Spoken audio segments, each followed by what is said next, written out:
CNG চালকরা বলতেছেন তারা পাম্পে 3 থেকে 4 ঘন্টা লাইন দিয়ে ধরে মাত্র অল্প কিছু গ্যাস পায়, সেটি দিয়ে মাত্র আবার 2-3 ঘন্টা চালাতে পারে, আবার লাইন দিয়ে আবার তাদের 3-4 ঘন্টা সময় চলে যায়।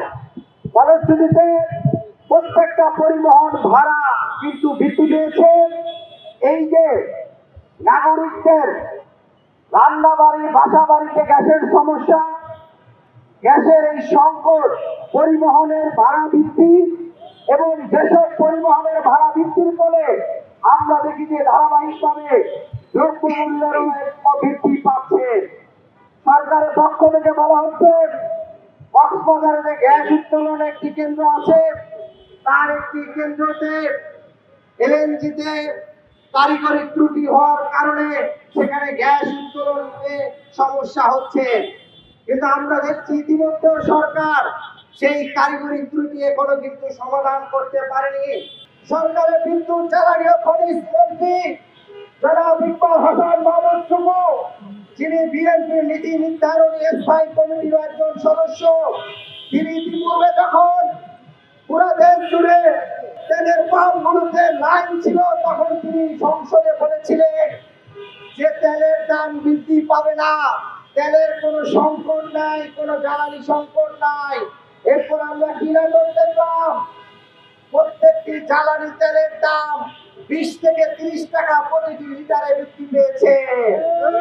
তার ধারাবাহিকতায় আমরা দেখেছি সরকার বিদ্যুতের দাম প্রতি ইউনিটে বৃদ্ধি করেছে।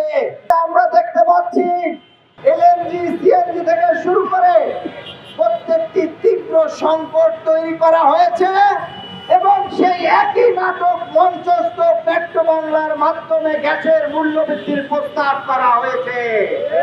আমরা স্পষ্ট করে বলতে চাই, ওই পেট্রো বাংলা যারা কর্মকর্তা আছেন, আপনাদের নিয়োগ, পদোন্নতি, বাণিজ্য কিভাবে হয়ে থাকে সেটি কিন্তু জাতির কাছে স্পষ্ট। পেট্রো বাংলার প্রত্যেকটি পরিচালক নিয়োগের জন্য 20 থেকে 50 কোটি টাকা ঘুষ বাণিজ্য হয়ে থাকে। এই বাণিজ্য ইকবাল হাসান মাহমুদ টুকু থেকে শুরু করে তারেক রহমানের কোষাগার পর্যন্ত গিয়ে ঘুষের টাকা জমা। আমরা স্পষ্ট বলতে চাই, পেট্রো বাংলার চেয়ারম্যান নিয়োগ চুক্তিভিত্তিকে, সেখানে পরিচালক পদে যারা একবার ঢুকেন বারবার মেয়াদ বাড়িয়ে যাদের অবসরে যাওয়ার সময় হয় তারপরে টাইম বেরিয়ে তারা ওখানে থাকেন। কেন থাকেন ওখানে? এত কিসের মধু?